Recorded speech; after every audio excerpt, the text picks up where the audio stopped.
আসসালামু আলাইকুম এভরিওয়ান। এই শীতের মধ্যে কিভাবে যত্ন নিলে আপনার একটি মুরগির বাচ্চাও মারা যাবে না। তো আমার দেশি মুরগির বাচ্চাগুলিকেও কিন্তু আমি এই শীতের মধ্যেই ব্রুডিং করতেছি।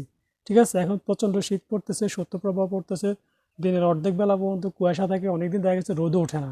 তো এই সময় আমি কিভাবে আমার এই দেশি মুরগির বাচ্চাগুলিকে যত্ন নিচ্ছি, কিভাবে ব্রুডিং করতেছি, হ্যাঁ, যার ফলে কিন্তু আলহামদুলিল্লাহ আমার একটি বাচ্চাও কিন্তু মারা যায় নাই। আলহামদুলিল্লাহ প্রত্যেকটা বাচ্চাই কিন্তু টিকে আছে।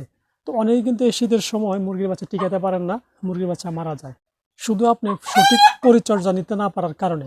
তো আমি এই শীতের মধ্যে কিভাবে এই শৈত্যপ্রবাহের সময় কিভাবে আমার এই দেশি মুরগির বাচ্চাগুলিকে যত্ন নিচ্ছি সেটা ইনশাল্লাহ দেখাবো। আপনারাও যদি আপনাদের মুরগির বাচ্চাগুলিকে দেশি মুরগি বলেন, ফার্মি বলেন, বা যে কোনো মুরগির বাচ্চাই বলেন না কেন, যদি এইভাবে যত্ন নিতে পারেন, আশা করি আলহামদুলিল্লাহ আপনাদের মুরগির বাচ্চাগুলি কিন্তু এই শীতের মধ্যেও ভালো থাকবে, সুস্থ থাকবে ইনশাআল্লাহ।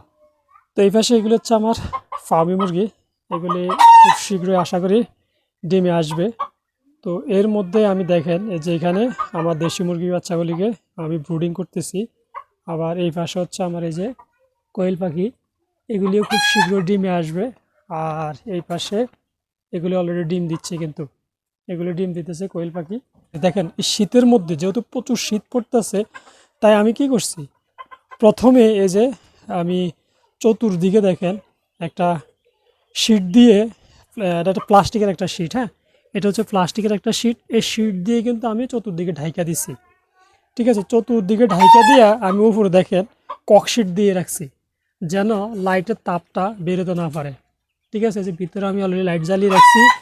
এবং এর ভিতরে আমি কি করছি দেখেন, আরও একটা বক্স, এই যে এটা কার্টুন, মোটা একটা কার্টুন, এটা অনেক মোটা।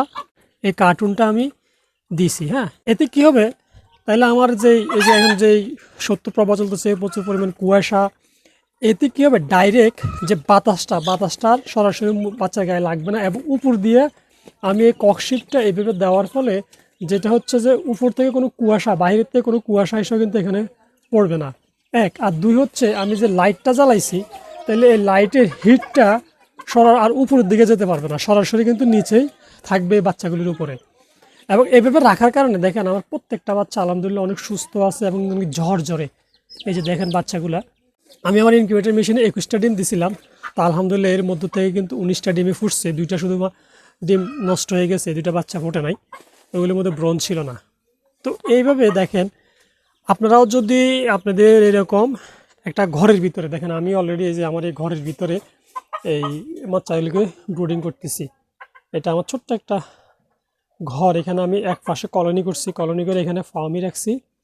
এই জায়গাটা আমি খালি রাখছি, এই বাচ্চাগুলি ব্রুডিং করার শেষে আমি এখানে ছেড়ে দেবো সবগুলা। আবার ওই পাশে আপনাকে দেখালাম কোয়েল পাখি রাখছি।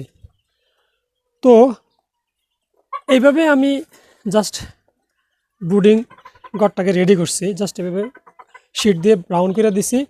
দুই ধাপে আমি এই ব্রাউনটা করছি যেন বাতাসটা না লাগে, যেহেতু প্রচুর পরিমাণে শীত পড়তেছে। তো এইটা হচ্ছে আসলে আপনারা যারা অল্প পরিসরে মুরগির বাচ্চা ব্রুডিং করবেন তারা। আর যারা প্রফেশনালি খামারি তারা তো আরও অনেক বিভিন্ন পদ্ধতি অবলম্বন করেন, ওদের তো আর সমস্যা হয় না। যারা একদম ঘরোয়াভাবে মুরগি লালন পালন করে থাকেন তাদেরই মূলত এই সমস্যাটা হয়ে থাকে, বা যারা নতুন মুরগি লালন পালন করতেছেন তাদের এই সমস্যাটা হয়ে থাকে। বাচ্চা টিকাতে পারে না, আমার কাছ থেকে অনেকে জানতে চায় কীভাবে কী করলে বাচ্চা মারা যাবে না। তো এই শীতের সময় আপনারা যদি ঠিক আমার এই পদ্ধতিটা আপনারা অবলম্বন করেন, এই টেকনিকটা অবলম্বন করেন, তাহলে দেখবেন যে ইনশাল্লাহ আপনাদের আর কোনো বাচ্চাই কিন্তু নষ্ট হবে না। আলহামদুলিল্লাহ দেখেন আমার এই বাচ্চাগুলি কত ঝরঝরে, দেখছেন প্রত্যেকটা বাচ্চা অনেক ঝরঝরে। আমার এই বাচ্চাগুলির বয়স কিন্তু আজকে 13 দিন। আলহামদুলিল্লাহ 13 দিনে দেখছেন এক একটা বাচ্চা গ্রোথ মাশাআল্লাহ খুব ভালো আসছে, এবং বাচ্চাগুলি খুবই হেলদি আছে, ঝরঝরে আছে। খাবার হিসেবে আমি দেখেন এই যে স্টার্টার ফিড খাওয়া দিয়েছি, ব্রয়লার স্টার্টার, আর ব্রুডিংয়ের যে মেডিসিনগুলো দেওয়া দরকার সেগুলো দিতেছি এভাবে। আর অবশ্যই নিচে যে আপনারা যদি পেপার দেন বা যেটাই দেন, পেপার দিলে আপনি প্রতিদিন চেঞ্জ করতে হবে। ঠিক আছে, প্রত্যেক দিন পেপারটা চেঞ্জ করবেন, কারণ ছোটো অবস্থা আপনার অবশ্যই পেপার দিতে হবে। আমি আর কয়েকদিন পরে পেপার ফালাই দিব, এবং এই বক্সটা রাখবো না, বক্সটা সরাই দিয়ে আমি এটার ভিতরে ছেড়ে দিব এবং নিচে তুষ দিব। তুষ দিয়ে ছেড়ে দিয়ে তখন মুরগিগুলিকে বাচ্চাগুলিকে দিয়ে দেবো, এবং এই ককশিটটা এই বক্সটা সরাই ফেলবো। আর মেডিসিন হিসাবে অবশ্যই ওদেরকে জিঙ্ক খাওয়াবেন, ক্যালসিয়াম খাওয়াবেন।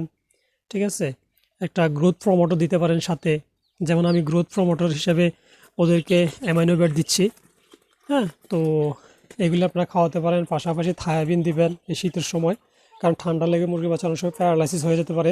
তো থায়াবিনটা দিলে আর এই সমস্যাটা ইনশাল্লাহ হবে না। এই জিঙ্ক, ক্যালসিয়াম, থায়াবিন, তারপরে ইসেল, হ্যাঁ, এগুলো যদি খাওয়াতে পারেন দেখবেন মুরগির বাচ্চার শরীরে অনেক গরম থাকবে, তাপ থাকবে, এতে বাচ্চাগুলিও সুস্থ থাকবে।